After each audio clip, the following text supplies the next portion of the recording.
want to thank the Lord for this opportunity to present on Washington Peer Network Wellness Wednesday. It's a privilege to do this. Thank you. My topic is abuse. Abuse by any other name is still abuse.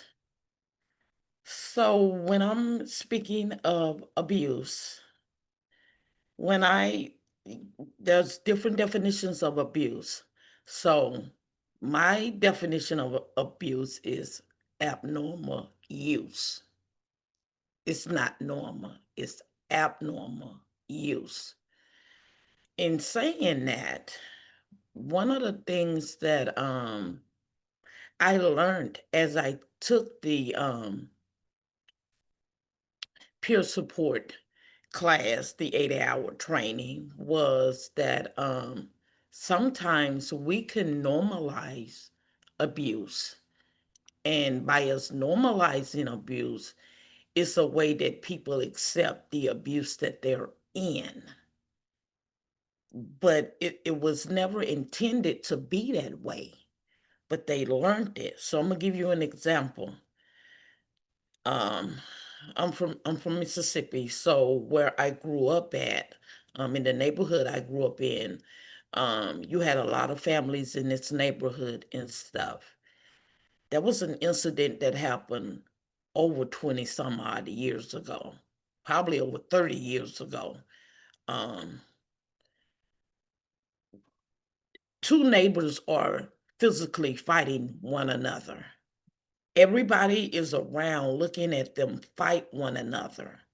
Nobody is trying to break them up. We're just standing there watching.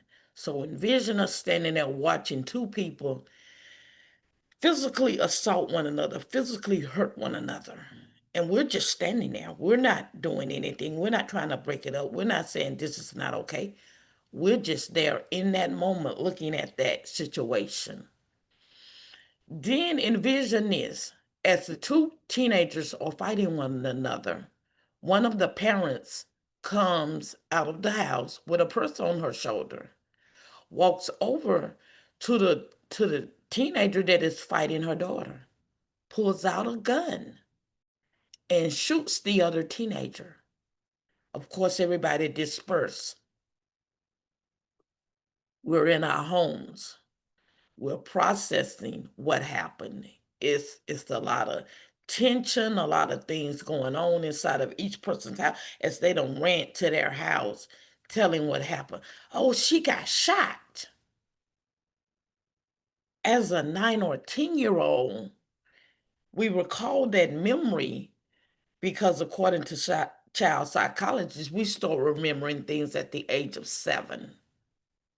Some people may remember earlier than that, but according to child psychologists, we start remembering events and things that have starting at the age of 7.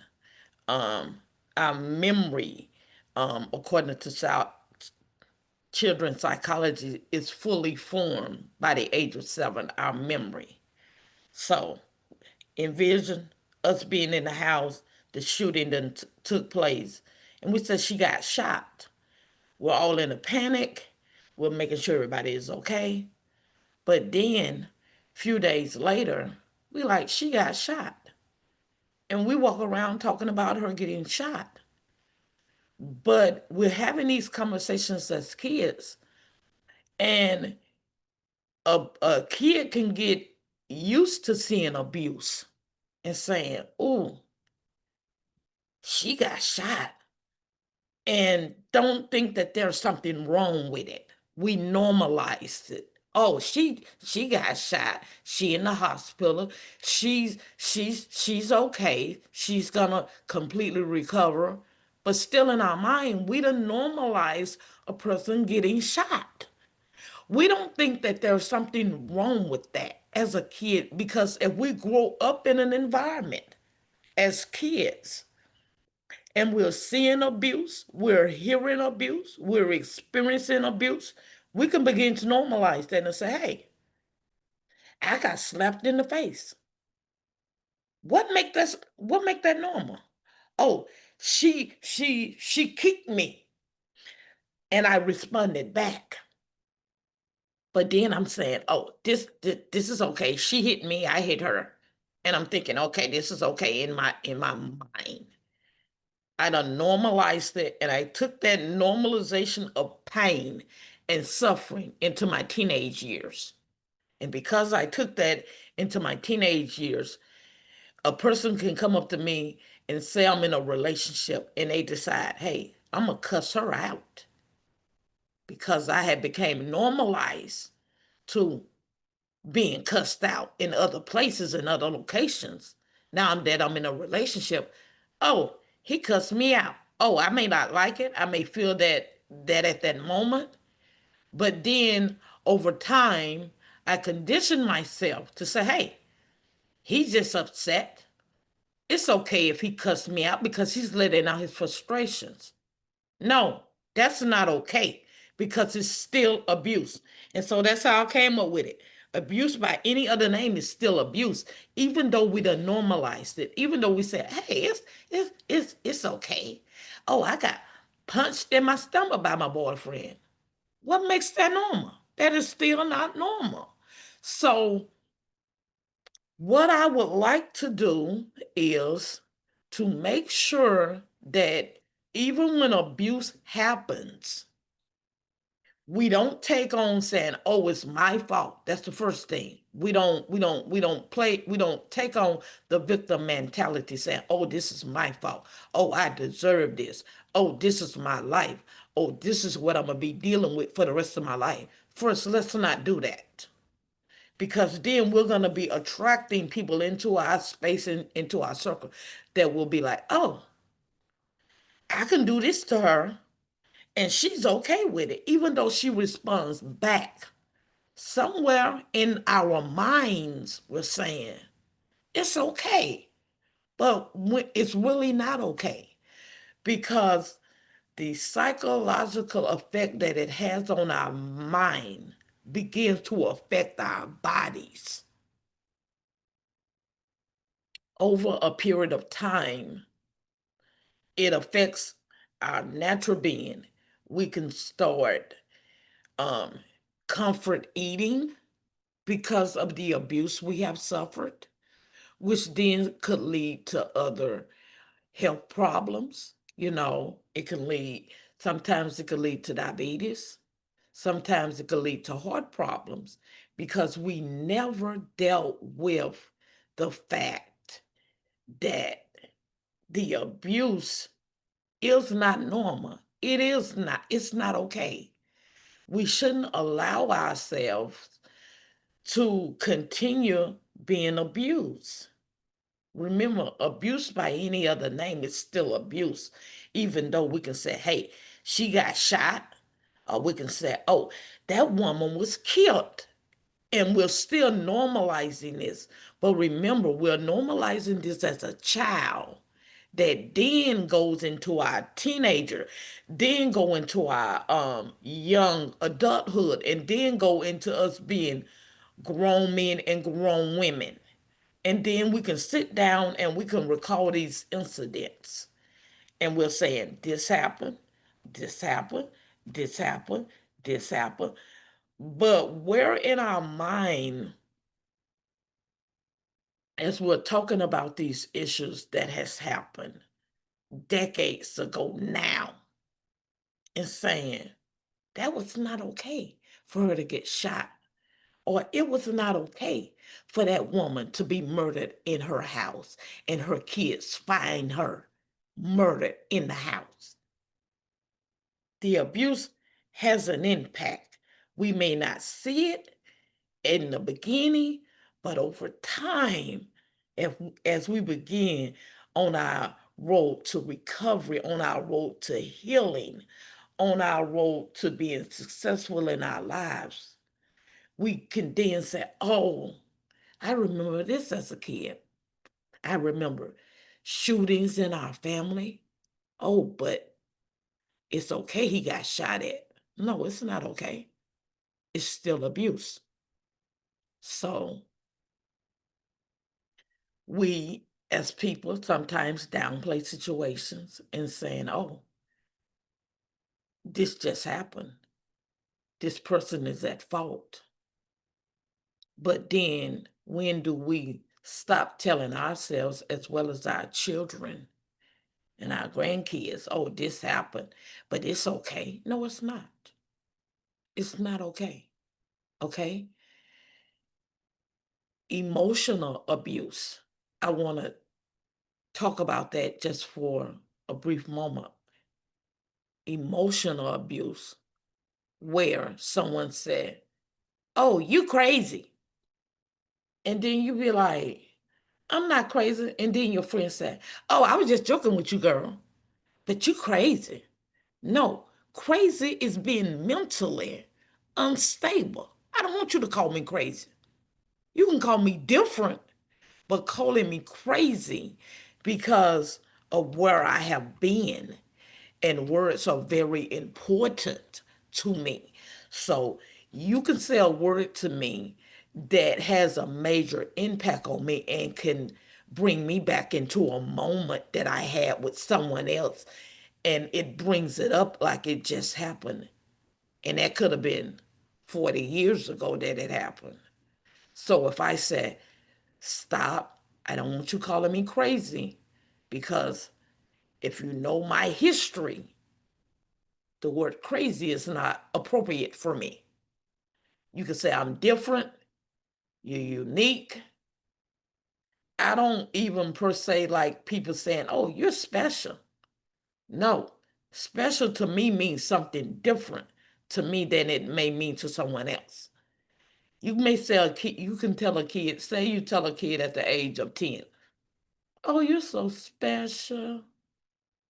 But at 10, if they have not had any type of abuse and they have not had any type of mental situations that has to happen by that age, and you're telling her you're special, that means something different to a 10-year-old as opposed to a 55-year-old or a 60-year-old or a 70 or 80-year-old.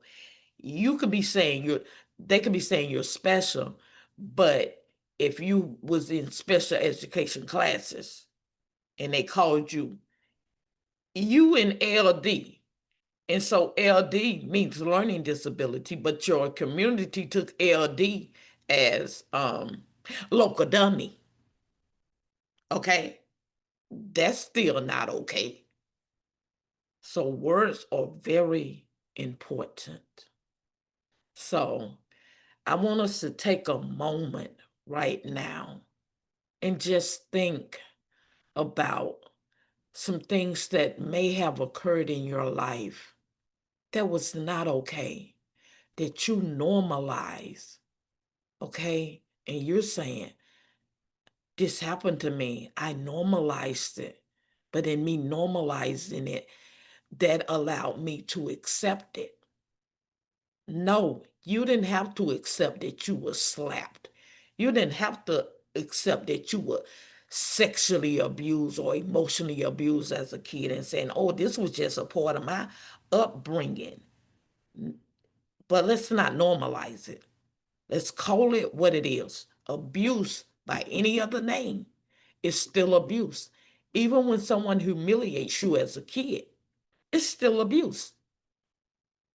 But they're humiliating you as a kid, but they're telling you, oh, I was just playing with you, girl. No, you can't play with me like that. No, it's not acceptable. So let's take a moment and just kind of breathe in and breathe out and realizing that abuse is abnormal use and it's not okay. So let's take a moment, breathe in, breathe out. Just make yourself present in the moment. Relax. You can close your eyes if you like. Relax. Breathe in, breathe out. You can start relaxing your shoulders and just sitting there in that moment.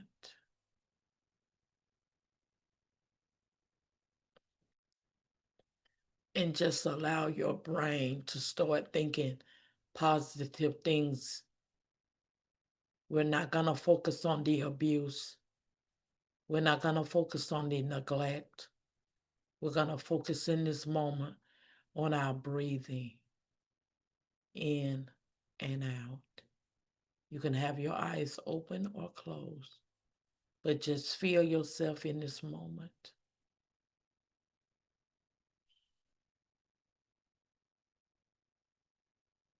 Feel your shoulders not being stressed.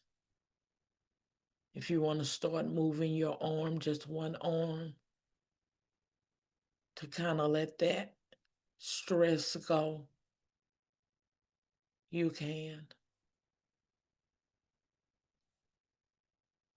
You can still feel your breathing, but in this moment, you're saying positive things about yourself and you're just relaxing. You're still breathing in and breathing out and just being present in the moment. Positive thoughts, nothing negative, and just relax.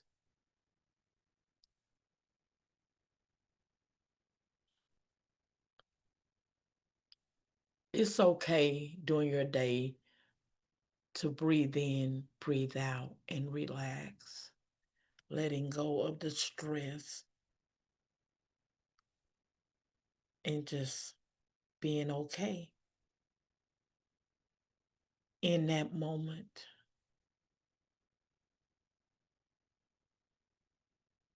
As you do these breathing exercise, it helps you to refocus. It helps you to recognize in that moment it's okay to have peace. It's okay to have good memories and even laugh. I'm a person that loves to laugh. I do, I do. We're almost done with the relaxing moment.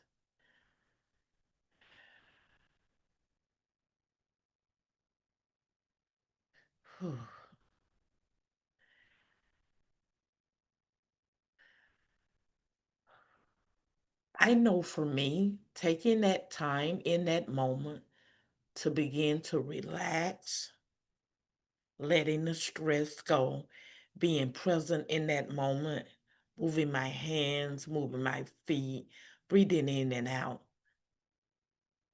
That was great for me. So as I was sitting up here thinking about abuse, doing the 80-hour training, it helped me to identify some things that I had not dealt with in my life. And now different memories are coming up, different situations that happened to me from being a kid, from being a teenager, from being a young lady, from being an adult, um, up to now. And what I realized is that I normalized abuse and I allowed abuse in my life in different shape, forms, and fashions, as I would call it. So, me being told a lot of negative things over my lifetime, and then people would say it and then they would laugh, you know. And even in the midst of them saying it and laughing, and I may laugh with them, a lot of times people didn't have an idea that I was going home, feeling rejected, feeling abandoned, even though they laugh and I laugh. Some of the time when I would laugh with people that would be joking with me, they didn't have no idea what I was dealing with in my mind. They had no idea what I was going through at that moment. They didn't have an idea. And what I did was to get my voice back, take my power back from those situations, I started journaling what happened. As I journal what happened, I would journal every single day. And as I journaled every single day, after I done journaled for that day, I didn't go back and read it. I would just keep journaling, journaling, journaling. Say I journaled for 90 days. After 90 days, I put it down. I would wait a year later to go back and read where I was at because I was no longer in that place. So I took journaling as a way to help with the emotional things that I was going through. I wouldn't tell people. I would keep it to myself. I would even I would even cry and give it as we call it support system. One of the main support system that I truly thank the Lord for is the church, the body of Christ. And when I say that, we come together, we hear the word of God, we pray, we praise and worship the Lord. And because that was my foundation as a kid, my parents would take me to church. I love being at church. I love the fellowship. I love communicating with other people. And we come from all different backgrounds up in there. But each person would bring something to the table. Okay. Like if I like to sing, and I think I can sing, I could be like, I could do like a snippet and show you what I'm talking about when I say, to me, I can sing, y'all. I can make a joyful noise unto the Lord. And I can go into like, thank you, you love. And when I'm doing that, people be like, you are tone deaf. I be like, what? What does that mean in the musical arena? That what? You tone deaf, you off key. I may be off key, okay? And when someone says that to me, that doesn't offend me when you say you are tone deaf, you off key and stuff. I laugh right with it and say, I'm gonna say it again. Thank you, you love. It just be like, whoo, praise the Lord, hallelujah. But that's just me. I'm gonna stay on topic, but that's just me. That's my foundation, basically. Um, my mama and my daddy would take us to church, and they would be present in church. They didn't send us to church; they took us to church, and so that was basically my foundation. The only way that you stayed at home in my upbringing, if you were sick, you was permitted to stay home. But beyond that, you could not stay at home. You was there, okay? You was there for vacation Bible school. That was a whole week. And in my mind, I'm thinking right now, did they even serve us food then? How did we get through that whole day? Breakfast and lunch, I know we was there. I'm wondering now. Did we get any food when we were doing a vacation Bible school for a whole week? Okay, that's just a question I'm asking because I'm much older now, and I'm thinking back. I can remember the vacation Bible school. I can remember the preacher preaching and stuff like that. But that was just a question that I just had. Did we get fed doing that vacation Bible school? I enjoyed it. I enjoyed it. But that was basically my foundation.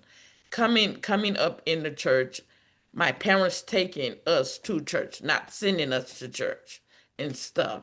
So I'm just, thankful for that. Um,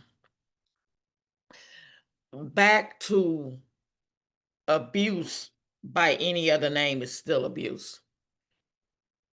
use this example. Say you're in a relationship and your um, partner, your spouse, boyfriend, girlfriend, whatever their label is, say they be like, "Ooh, you so stupid," and then you look at him or her and you be like, "I'm not stupid."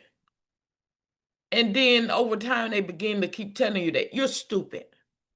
You're stupid, you know, but I love you, but you still stupid. And they tell you that. And when they tell you you're stupid and then come back and say, but I love you though. No, you don't love me. You can't love me because it's not okay for you to call me out my name and tell me I'm stupid.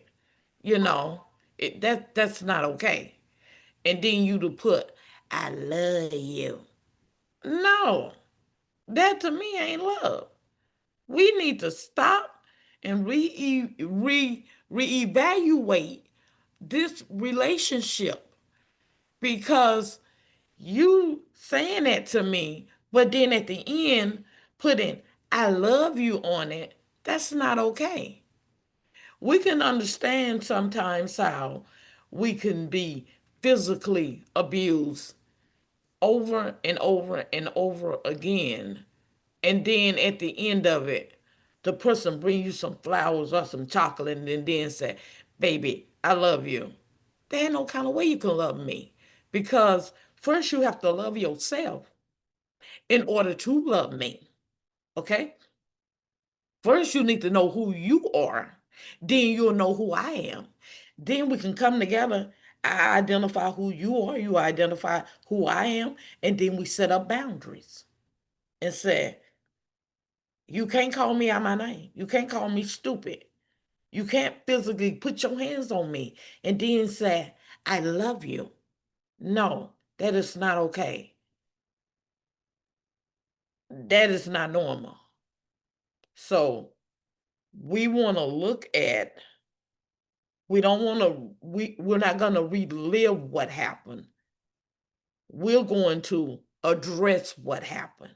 So in us addressing what happened, for me, I take a mirror, I look in that mirror, and if I'm saying, hey, it's not okay that you was tied up with ropes.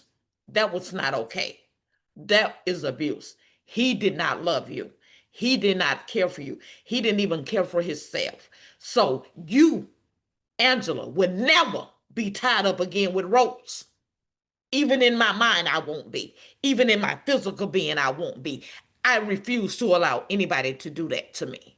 So I'm going to address what happened and I'm going to take authority over what happened by using the word of the Lord, because remember, that's my foundation. I'm going to say, no, that right there won't ever happen to you again. That's unacceptable. That's not love. It stops here. It doesn't go to my kid. It doesn't go to my grandbabies that it's going to come. It stops now. I read someplace, and I'm not recalling the place now, that abuse is generational. Okay? When I read that, I'm like, wait a minute. How is abuse generational? Great grandmother got abused and it went down from generation to generation to generation.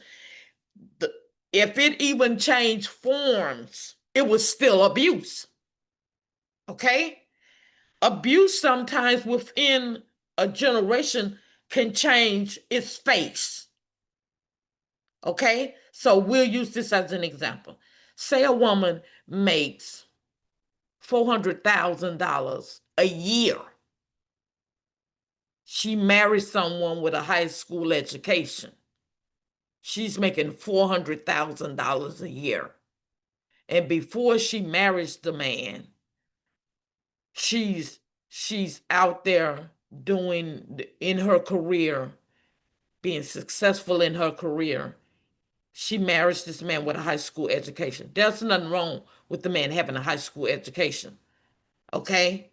Everybody has a starting point, but he comes in and he has different ideas that he wants to do. And he goes to his wife and say, "Hey, I got an idea. Let's do this." He wants, just use this as an example. He wants to open up a catering company. Remember, he has a high school diploma. Nothing wrong with that. But in order to open up a catering company, he was like, "I can cook, I can cook." Okay. She gives him the money to open up the catering company. He's going around and he's cooking at all of these different events. The food is good. Then says somebody from the health department shows up at one of his events and he don't know it. And they're talking to him and he passes his card to them and he the man says, "What culinary school did you go to?" "I didn't go to culinary school. I learned how to cook from my mama." "Do you have a food handler's permit?" "No, I don't have a food handler's permit." Um, and this person is asking him questions, okay? He's successful in it. Then what end up happening, even though he's successful in it, and he gets the man's name and he contacts the man, later on, 2 weeks later, and he was saying, "I enjoyed the food that you cooked." And then he goes in, "But this is the problem. You don't have you didn't have the proper credentials to be catering that event." Then he'd be like, "Okay." He just stops the catering business. Then he decides, "I'm gonna open up another business." So as he's going to his wife, getting the money for what he wants to do, over time, she begins to look. "Now, I remember having this amount of money, but he keep coming up with these different ideas." He done came up with 10 different ideas within that year. And she's realizing that the money is going quickly. And even though the money is going quickly and she's still making the money, it can turn into financial abuse. And let me explain that a little bit. He comes up with these 10 different ideas. She keep putting money to help him and to support him where he's at. He does the business for maybe 3 months. Bam, I'm done with that. I'm gonna go back again. I'm gonna come up with another one. And over time, it gets to the point where he done came up with 10 ideas for that whole year. She done funded all 10 of those ideas. So they're going into the new year. And then she was like, "I'm not gonna continue giving him this money for him to go out there and do whatever he's gonna do for these 3 months." And he done came up with 10 different ideas, and none of them ideas work. Okay? And then she tells him, "I'm not giving you any more money for any more new ideas that you have. I have given you money for a whole year with all of these 10 different ideas." And then he has a sense of, "I'm your husband. I'm entitled to the money because this is money that you're bringing in to help not only you, but you're helping me." It gets to the point where she's telling him no. Then it turns into emotional abuse. He's saying stuff to her because now she done stopped giving him money.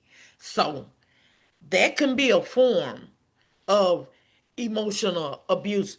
She enjoyed She enjoyed helping him and supporting him, and she believes in the vision that he has. But over time, it turns into abuse, financial abuse. Because when he came in, remember, it's nothing wrong with having a high school education and having a vision and a dream. And the vision and the dream you have for success, you launch into it with a high school education and you become a multi-million dollar company. There's nothing wrong with that. Okay. But we're looking at the abuse that has come in now, the financial abuse, the emotional abuse. Now he's stressed and upset because he can't get any more money to do what he wants to continue to do. Then it turns physical abuse. It turns into that. Say you went to school and you are a psychologist. From you being a psychologist, then you go on and you're writing books. Okay? But your main base thing is being a psychologist. You're writing from that, you stream and you're writing books. That's another stream of income coming in. And then from that, now you're doing public speaking events from writing your books. And so you're going just from that one thing and stuff that you mastered over time now. Okay? You mastered that thing. But then there's other streams coming in when you master that and stuff.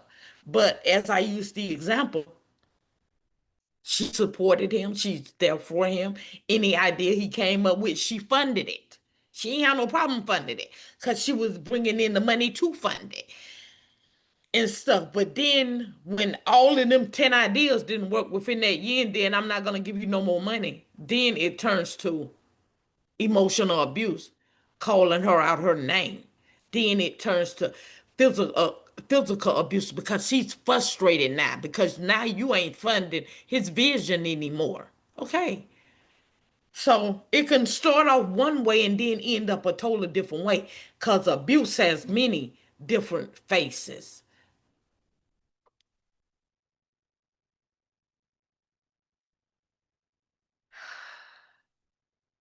That was a lot. I'm truly enjoying this opportunity to talk about abuse by any other name is still abuse. The name calling, belittling, the putting down, the physical abuse where you're being pushed, hit, whatever, tied up. Okay. Now, let me clarify something. Okay. Let me clarify something. When people are being quote unquote tied up. Now, if you and your partner agree to do that, okay, y'all are both in agreement, okay, that is not considered abuse in that nature because both of y'all came together, you want to try something different. That's okay. When I'm talking about being tied up, I'm talking about being tied up against your will. And they done tied you up, and you're telling them, no, this is not okay. I ain't never experienced nothing like this, and I don't want to continue to experience. They enjoy it. They're laughing. They're taking pictures of you doing that. And you're telling them no.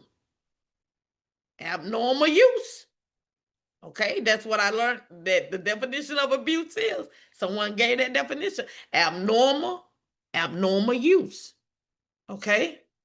We can stop the abnormal use as we unpack the different things that has happened and we said no.